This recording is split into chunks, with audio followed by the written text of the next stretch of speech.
दिल्ली में मुख्यमंत्री योगी आदित्यनाथ की प्रधानमंत्री, गृह मंत्री और भाजपा अध्यक्ष से मुलाकात के बीच विपक्ष भी सक्रिय हो गया। सीएम के दिल्ली दौरे पर एक तरफ सपा अध्यक्ष अखिलेश यादव ने ट्वीट करके निशाना साधा, तो दूसरी तरफ एसबीएसपी अध्यक्ष ओम प्रकाश राजभर ने सीएम योगी की पार्टी नेताओं से मुलाकात को ध्यान भटकाने के लिए उठाया गया कदम बताया।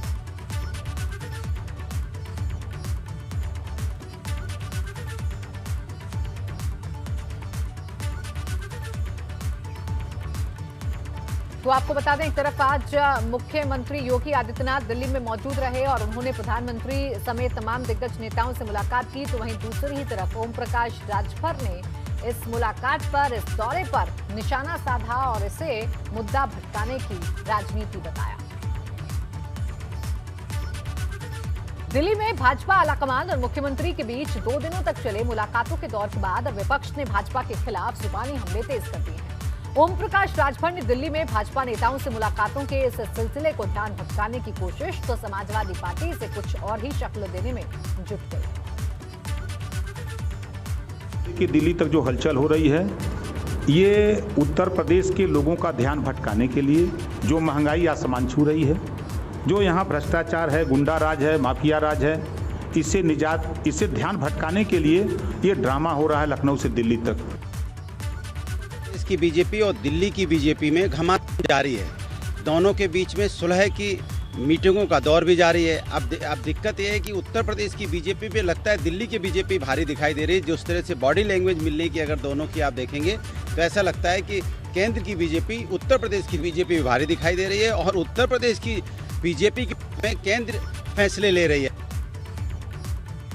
देश भर में पेट्रोल और डीजल की बढ़ती कीमतों के खिलाफ कांग्रेस ने कई जगह धरना प्रदर्शन किया। 8 तस्वीरें। लखनऊ में भी कांग्रेस पार्टी के प्रदेश अध्यक्ष अजय लल्लू को पुलिस ने हाउस अरेस्ट कर लिया। लल्लू पेट्रोल और डीजल की बढ़ती कीमतों को लेकर विधानसभा पर प्रदर्शन करने की तैयारी में थे।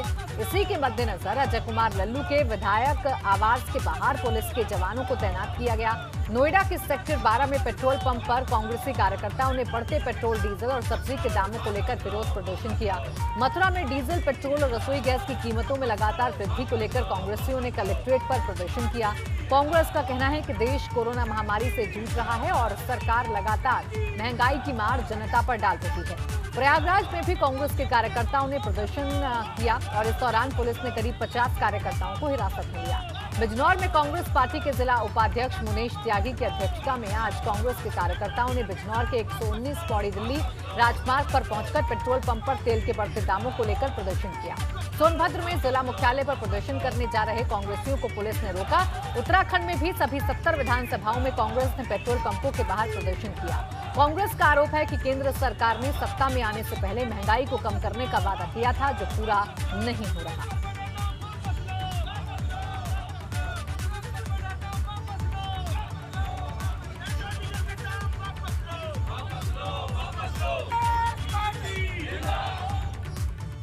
गोंडा में भी कांग्रेस पार्टी ने पेट्रोल, डीजल और रसोई गैस की बढ़ती कीमत के खिलाफ जोरदार विरोध प्रदर्शन किया, जिसके तहत कांग्रेस कार्यकर्ताओं ने जिला कांग्रेस ऑफिस से जुलूस निकाला।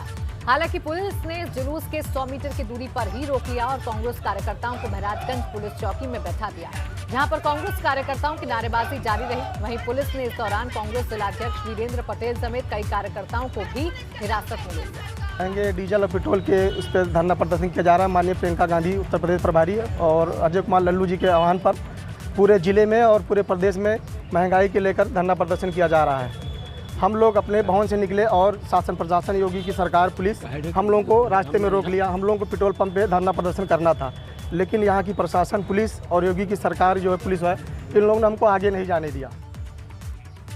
शामली में बाबरी इलाके के जलालपुर गोगवान गांव में प्रधान के पति की दबंगई का मामला सामने आया है, जहां उसकी और उसके साथियों की दबंगई से परेशान एक ही जाति के सैकड़ों परिवार के लोगों ने अपने घर से बाहर "घर बिकाऊ है" के पोस्टर लगा दिए हैं। इन लोगों ने इस मामले के खिलाफ कलेक्ट्रेट ऑफिस में डीएम को ज्ञापन भी दिया है, जिसमें आरोप लगाया है कि प्रधान का पति उन्हें फोन पर जान से मारने की धमकी दे रहा है। इन लोगों का आरोप है कि पुलिस भी उनकी सुनवाई नहीं कर रही है। ऐसे में अगर हालात नहीं सुधरे तो उन्हें पलायन के लिए मजबूर होना पड़ेगा। लोगों का आरोप है कि प्रधानी के चुनाव में वोट न देने की वजह से प्रधान का पति उनसे इस तरह से बदला ले रहा है। वहाँ पर मारता है, मारने की धमकी देता है। मैंने वो रास्ता भी जो है जाना छोड़ दिया। उस साइड को कल शाम 5 बजे का वक्त था। मैं अपने घर के सामने घेर के सामने खड़ा हुआ था, तो प्रधान आया। तो प्रधान ने आते के साथ ही मेरे पिस्टल लगाई और कहा बैठ, मोटरसाइकिल पर बैठ। वे 2 लोग थे, तो मैंने जब बैठने थे मना दिया कर, तो उसने गाली गलौज जो है करी, उसने मेरे को पकड़ लिया। मैं ज़बरदस्ती उससे जो है छूट के भागा। मुझे नहीं पता उसका मकसद क्या था। कानपुर पुलिस ने साइबर ठगों के एक ऐसे गिरोह का पर्दाफाश किया है जो लोगों को फोन करके उनके खाते से पैसा गायब कर देते थे। इस गिरोह का एक सदस्य भी है जिसने पीएम कौशल विकास केंद्र से ट्रेनिंग ली थी, लेकिन अब उसने अपने कौशल गुनाह को अंजाम देने में लगा दिया। कानपुर पुलिस के गिरफ्त में खड़े इन 6 अपराधियों पर 2 करोड़ से ज्यादा की ठगी का आरोप है, जिन्होंने यूपी, बिहार, एमपी, दिल्ली, गुजरात, कर्नाटक और तेलंगाना तक लोगों को शिकार बनाया था। महाराष्ट्र में भी रत्नागिरी डिस्ट्रिक्ट में एक इनके अगेंस्ट एफआईआर हुई है इसी केस से संबंधित, और 2 कंप्लेंट्स देहरादून से आइडेंटिफाई हुई है। इस गैंग से संबंधित हमने 33 अकाउंट हैं वो आइडेंटिफाई किए हैं। ये साइबर ठग इंश्योरेंस एजेंटों से बीमा कंपनी के ग्राहकों का डाटा खरीदकर उन्हें फोन कर बीमा की किस्त में छूट का झांसा देकर लोगों के खाते की जानकारी हासिल करते थे और उनके खाते से पैसे निकाल लेते थे। मेरे को थोड़ा इन पे विश्वास रहता था कि ये जेन्युइन कंपनी के एम्प्लॉई होंगे जो कॉल कर रहे हैं, और वो इनके झांसे में आके इनको अकाउंट में पैसे ट्रांसफर कर देते थे। इन 6 आरोपियों में से 2 गुड़गांव में एक बीमा कंपनी में काम कर चुके हैं, जबकि एक आरोपी पीएम कौशल विकास केंद्र से ट्रेनिंग ले चुका है।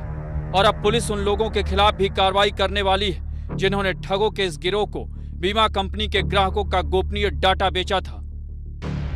कानपुर से एबीपी गंगा के लिए रतीश त्रिवेदी की रिपोर्ट। प्रदेश में अपराधियों के खिलाफ अभियान चलाया जा रहा है। रायबरेली में डीएम ने एक टॉप 10 अपराधी की संपत्तियों को कुर्क करने का आदेश दिया है, जिसके बाद शहर कोतवाल ने मुनादी कराते हुए करोड़ों की संपत्ति सील की। मामला शहर कोतवाली क्षेत्र के बरईपुर का है, जहां पप्पू चिकना उर्फ खालिद एमडी एक गैंग का सरगना है। इंस्पेक्टर अतुल सिंह ने मुनादी कराते हुए 2 मंजिला मकान और एक इनोवा कार को कुर्क किया। कुर्क हुई संपत्ति की कीमत करीब 2.25 करोड़ बताई जा रही है। ये सारी संपत्ति अपराध के जरिए अर्जित की गई थी। ये कार्रवाई गैंगस्टर एक्ट के तहत की गई। रायबरेली के थाना कोतवाली में पंजीकृत आपराधिक माफिया पप्पू चिकना और खालिद, जो कि एक MD07 गैंग का सदस्य है, उसके द्वारा अर्जित की गई संपत्ति अपराध के माध्यम से अर्जित की गई पाई गई थी, जिसके क्रम में गैंगस्टर एक्ट के तहत उसकी संपत्ति की कुर्की कराई गई है। ये संपत्ति लगभग 2.25 करोड़ की है, जिसमें एक 2 मंजिला मकान और एक इनोवा गाड़ी शामिल है। सहारनपुर पुलिस ने अवैध हथियार बनाने वाली फैक्ट्री और अंतर्राज्यीय गिरोह का पर्दाफाश कर 2 आरोपियों को गिरफ्तार किया है। ये फैक्ट्री ग्राम मवी कला में चल रही थी। पुलिस और क्राइम ब्रांच की संयुक्त टीम ने जब छापेमारी की तो मौके से अवैध पिस्टल, तमंचा के अलावा हथियार बनाने वाले उपकरणों को बरामद किया गया। ये फैक्ट्री काफी समय से खाली पड़े मकान पर चल रही थी। आज थाना सदर बाजार एवं एसओजी की संयुक्त कार्रवाई द्वारा एक तमंचा बनाने वाले गिरोह पकड़ा गया है।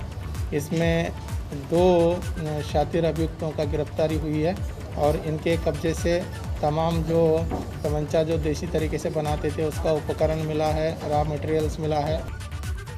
बस्ती जिला अवैध गांजा तस्करों का हब बनता जा रहा है। आज स्वाट टीम और कप्तानगंज पुलिस के संयुक्त टीम से नेशनल हाईवे के किनारे गढ़ा गौतम गांव के पास 2 गांजा तस्कर से पुलिस की मुठभेड़ हो गई।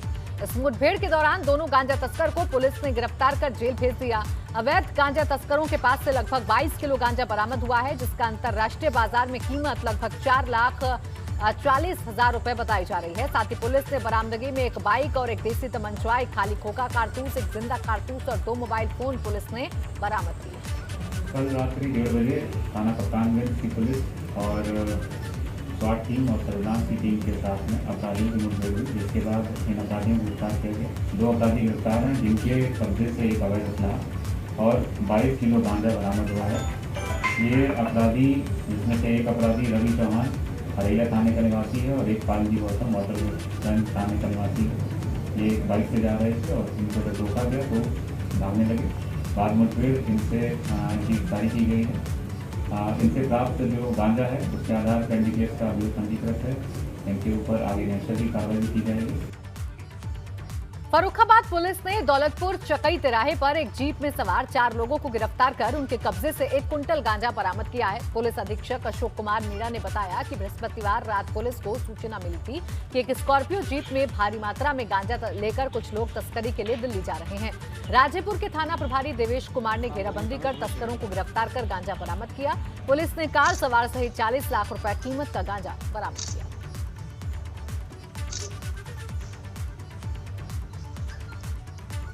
गाड़ी में से करीब 1 क्विंटल गांजा बरामद हुआ है और उसमें 4 अपराधी जो थे जिन्हें अरेस्ट किया गया है। इनसे जब इंट्रोगेशन किया गया तो इन्होंने बताया कि जो ये गांजा की सप्लाई है इसमें पहले भी जो अखंड प्रताप है वो जेल जा चुका है मोहम्मदाबाद थाने से।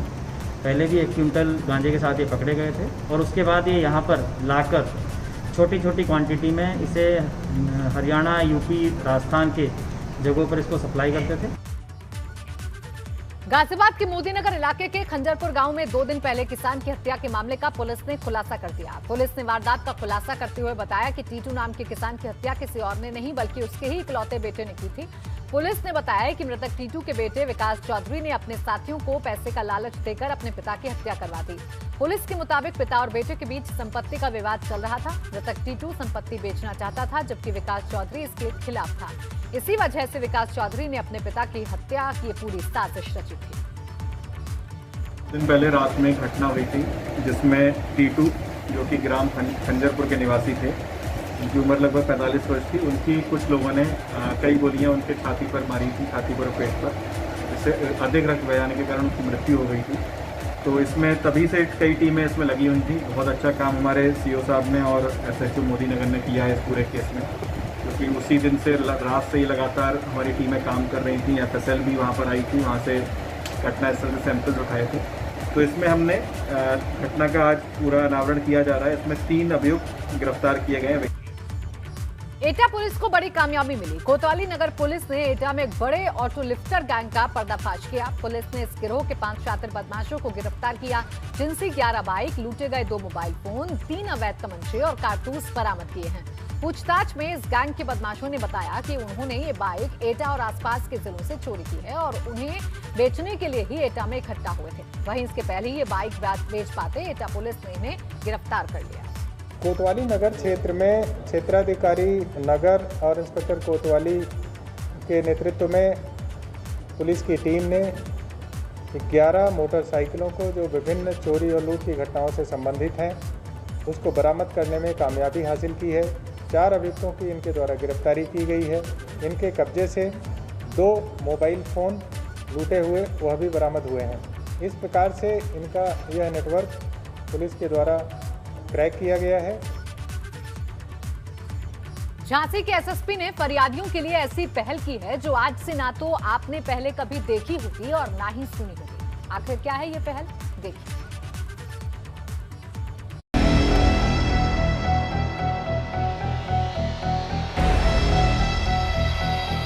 SP ऑफिस के आगे तंबू और तंबू में खुद SSP साहब।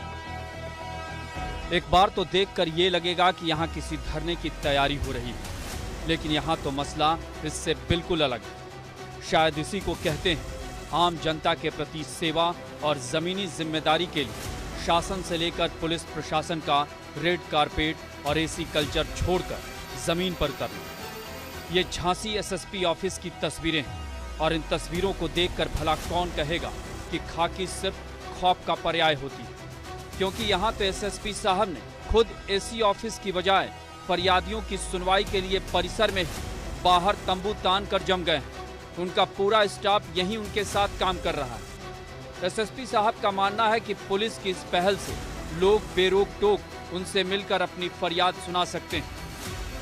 सुनवाई की व्यवस्था शुरू है, जिसमें कोई भी आए और अपनी समस्या बताएं, साथ ही साथ सोशल डिस्टेंसिंग का पालन भी यहाँ पर किया जा रहा है।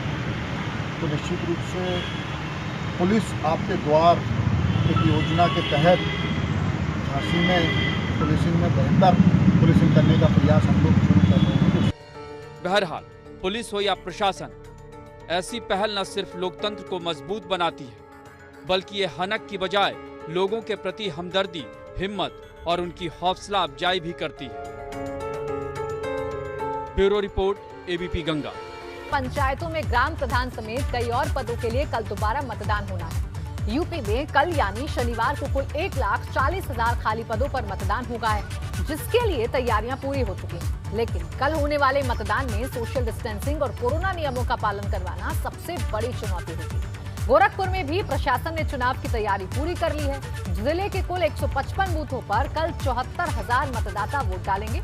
इसको लेकर जोनल और सुपर जोनल मजिस्ट्रेट तैनात कर दिए गए।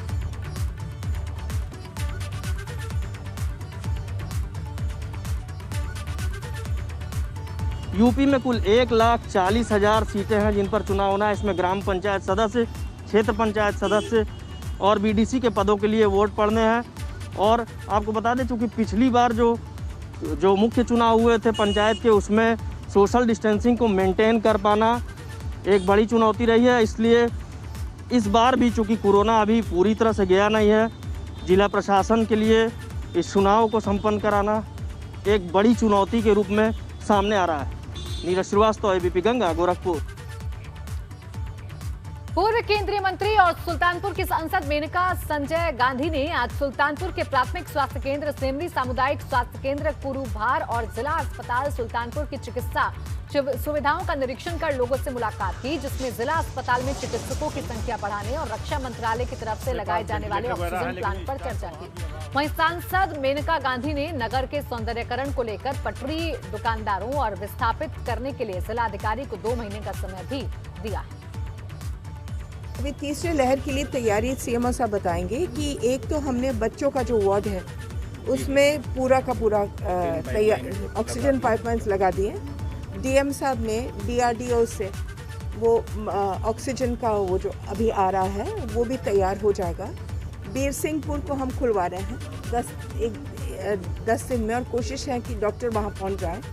वो भी एक पूरा कोविड हॉस्पिटल डीएम नियुक्त करेंगे, तो हम तैयार हैं 3rd दिन के लिए। उत्तर प्रदेश में महिलाओं और बेटियों के लिए विशेष टीकाकरण अभियान शुरू हो गया है। इसके लिए जालौन जिले में 2 पिंक बूथ बनाए गए हैं। कोरोना टीकाकरण के लिए जिले में आज से पिंक बूथ अभियान की शुरुआत की गई है और जिले में ये 2 बूथ राजकीय मेडिकल कॉलेज और जिला महिला अस्पताल में बनाए गए हैं। जिले में दो बूथ हैं। इनमें एक बूथ 18+ के लिए है तो दूसरा 45+ के लिए निर्धारित किया गया है। वहीं इस अभियान के तहत महिलाएं भी बढ़ चढ़कर हिस्सेदारी कर वैक्सीनेशन करा रही हैं और इसके साथ ये संदेश भी दे रही हैं कि ज्यादा से ज्यादा महिलाएं वैक्सीनेशन कराकर अपने और अपने परिवार का ख्याल रखें, जिससे कोरोना को आसानी से शिकस्त दी जा सके।